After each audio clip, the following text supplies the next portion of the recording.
Elle a sans doute joué son rôle. Il y avait en tous les cas un sens à ce que l'Europe soit l'instance qui négocie parce qu'elle permettait du coup de négocier pour tous les États membres à la fois. Maintenant, il y a un sujet majeur.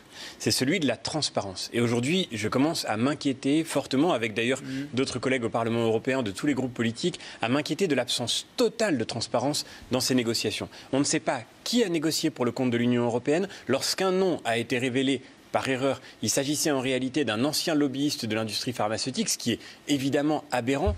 On ne peut pas consulter les clauses de ces contrats, ni connaître les conditions de la discussion sur les montants, ni non plus savoir quelles sont les décisions qui ont été prises pour exonérer éventuellement les laboratoires pharmaceutiques de toute responsabilité en cas d'effets secondaires qui se découvriraient dans la durée. Et là, je crois qu'il y a quelque chose qui n'est vraiment pas du tout propre à susciter la confiance des électeurs, des citoyens dans leurs institutions, ni non plus à susciter la confiance des gens dans le vaccin lui-même.